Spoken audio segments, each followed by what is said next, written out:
You'll never find passion because you're not obsessed with anything. You need to be obsessed with something. You need to love something that much that you can never let it go.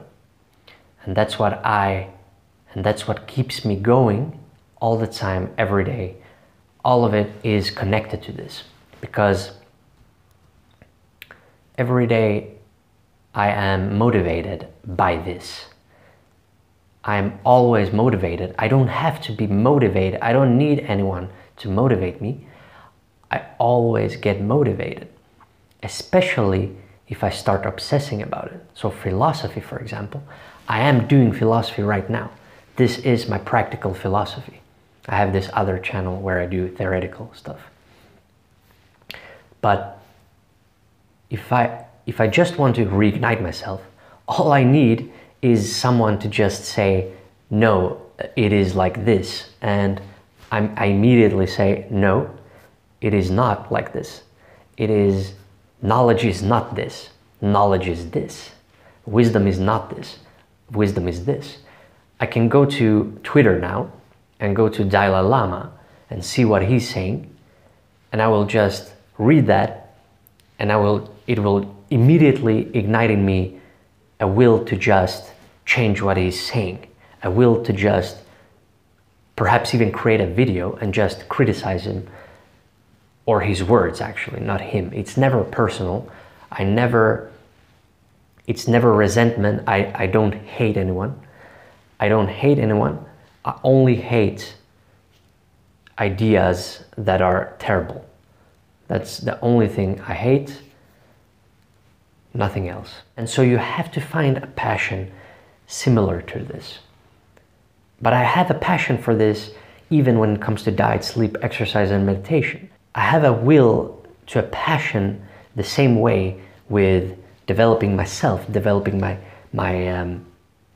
philosophy along with myself. So that's what keeps me motivated. My own work keeps me motivated. I myself keep myself motivated because I love myself. I love how I think. I love my philosophy. I love what I love. I love the fact that I love Friedrich Nietzsche.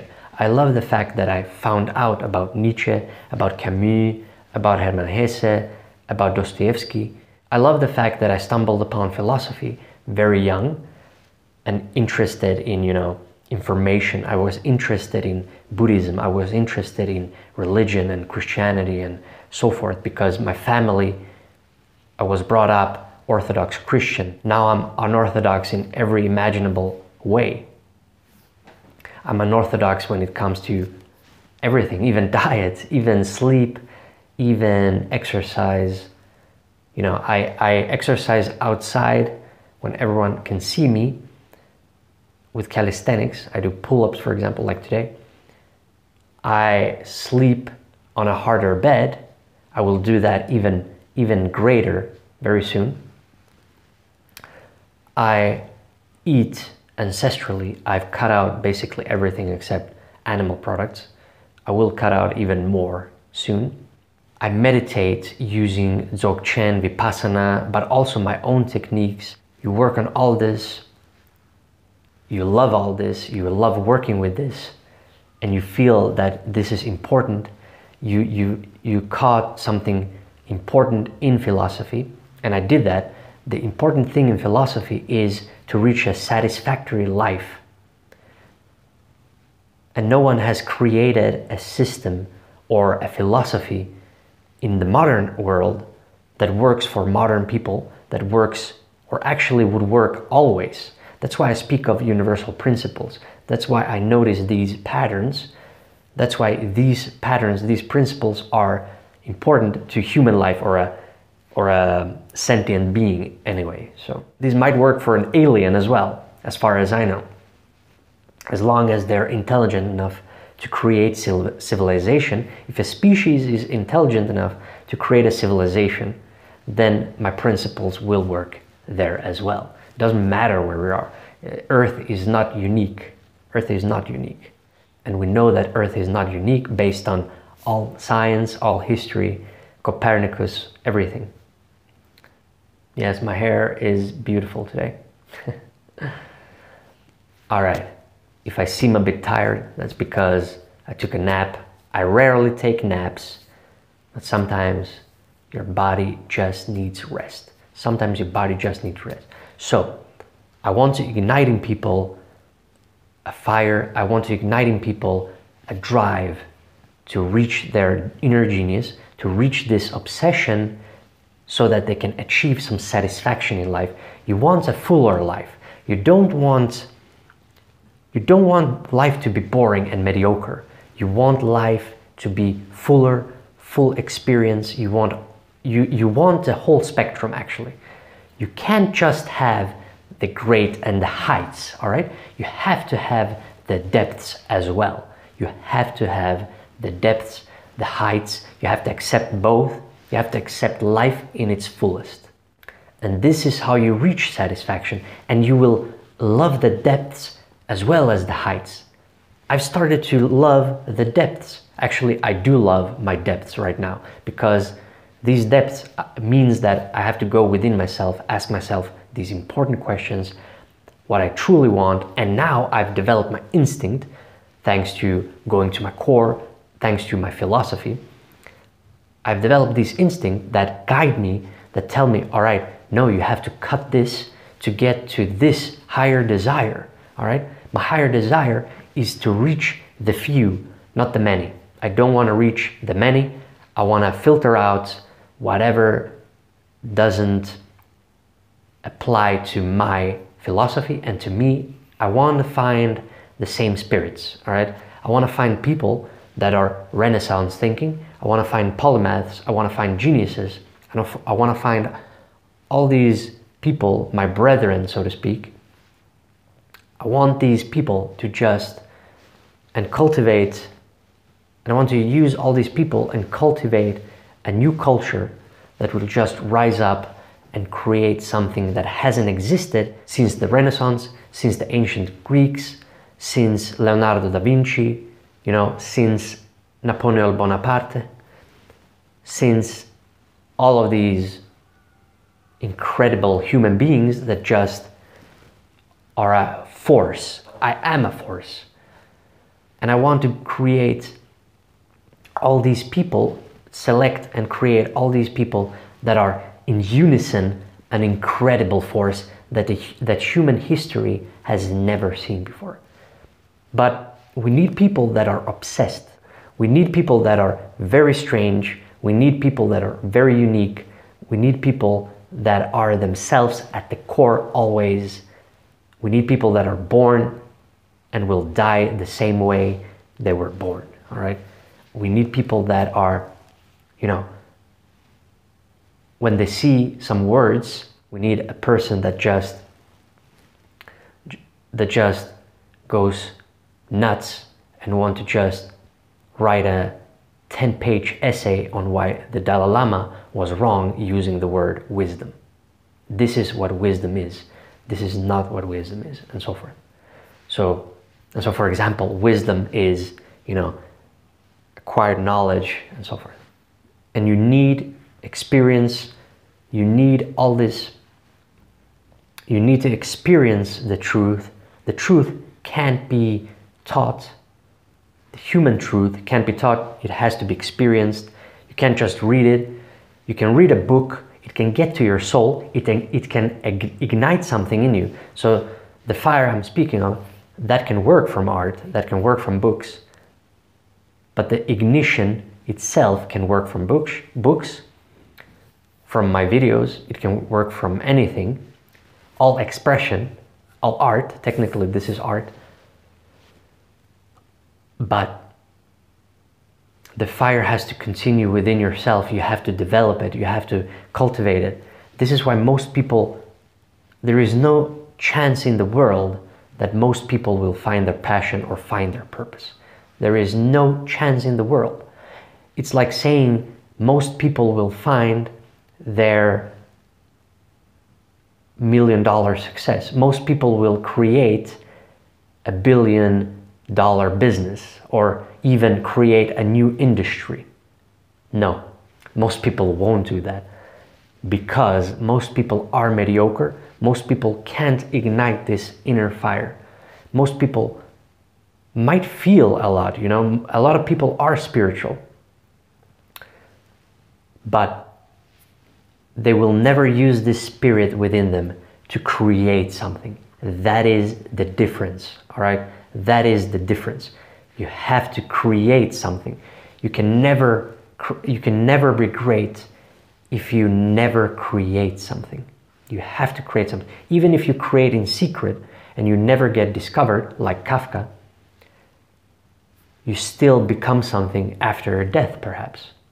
He almost destroyed all his work, by the way, but luckily he didn't. So if you are great, you have to create and lose the fear and publish everything. Publish your stuff. You have to do that. That is super important. If you are great, you have to leave your other fears. You have to elevate yourself. Use my stuff to elevate yourself. Get even more perfected. Listen to what I'm saying. Perfect yourself. Or work with me if you want to. And I will only work with people who truly want to change and who truly have this genius in them. I will always only express what I want to express. Always. So my obsession is this. This is my obsession. I am doing my obsession. I love this. If I didn't love it, I would stop. If you don't love the process, you stop. And that is, you know, you understand that you have a passion when you just can continue indefinitely and never tire of it. The same way, I could read Nietzsche over and over again and I would never get bored of it because I love philosophy that much. That is true passion. That is true passion. That is true purpose. Well, purpose is just goal. So purpose is when you're a creator, artist, whatever, philosopher, and when you're a creator or a businessman, or you can be an entrepreneur, you're a creator and you have a goal, you have an aim. That is what purpose means. Meaning of life, meaning speaks of value. So meaning is just whatever value you put into whatever word it is, whatever thought, whatever mentality, whatever object, people, names, whatever it is, you put value in it. The meaning of life. So you put value on life. What is the meaning of life? Well, the meaning of life cannot be one thing. The purpose of life cannot be one thing because the purpose of life is different for me and it's different for you if you're a great. Most people don't have a passion, let alone a purpose, and even less a meaning of life. Before you can get to meaning of life, you first have to have a passion that you can never let go. And then you need to develop it. You need to find a skill. You need to just create stuff. And then you have a purpose.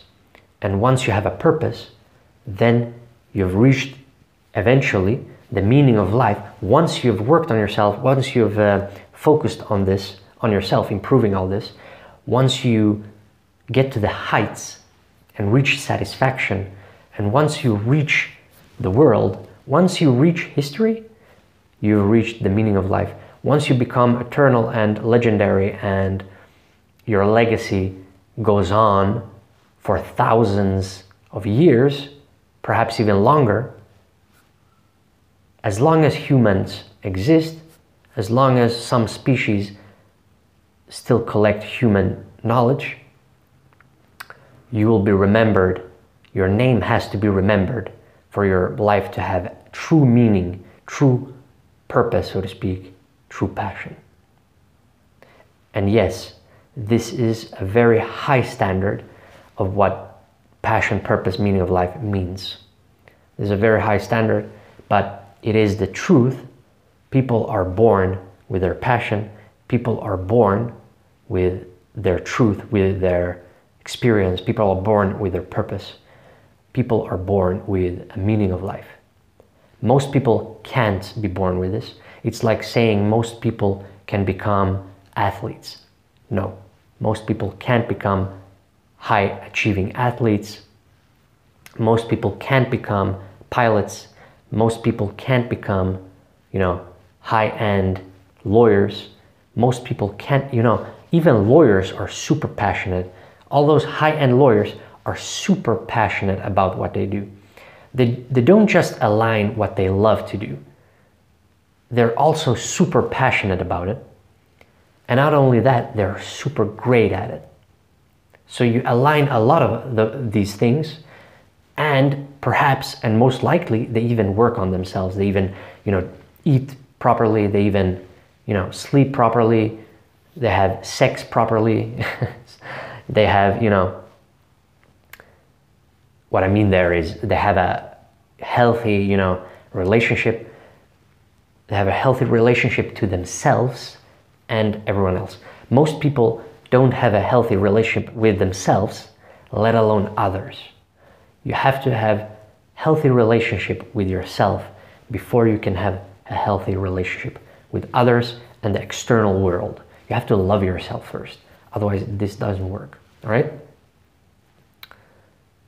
As you can see, you go from the core again and you move outwards. My principle will always make sense. Doesn't matter what we speak of. It doesn't matter what we speak of. I've discovered the human pattern, especially when we speak of experience. I did this because I went so deep within. I understand what experience means and what non-experience means. You have to, this is my purpose. I went this way so that I can explain it and teach it to the world. Teach it to the greats, but not only that, teach it to myself. And not only that, being passionate, purposeful, and meaningful to myself and others. But especially for yourself, because you're just born in your own consciousness. You have to just love it and just keep on doing it. You have to be obsessed. It is like Leonardo da Vinci. He was so obsessed with all this stuff. So he would have been Leonardo da Vinci no matter what time. If you put him in the modern world, he would still have been Leonardo da Vinci. I promise you that. Nietzsche, if you put him in the modern world today here, he would still be Nietzsche. I would still be Nena Mitkovski. No matter where you put me. If you put me in the Middle Ages, I would still have these spiritual, I would still have this, I would have tried to find some philosophy that works for human life, that works for health from the core. Perhaps I would have used different words, but that doesn't matter. That is just, the skin. That is just scale. It's not about the language. Well, I am using my own language, but it is important for me. But if you want unique one-on-one session with me, and you are a high achiever, if you try to be one of the greats, you can contact me. The email is down below, and we'll set something up. And keep working on yourself, keep focusing on your work, keep focusing on your task, improve your task, improve your work, keep obsessing about your task and work. There is nothing wrong with obsession. Of course, your body has to relax every now and then, but when it wants to relax, listen to this instinct and relax. When you don't want to relax, listen to this instinct and don't relax. So, everything is great, everything is fine, and I will see you greats tomorrow.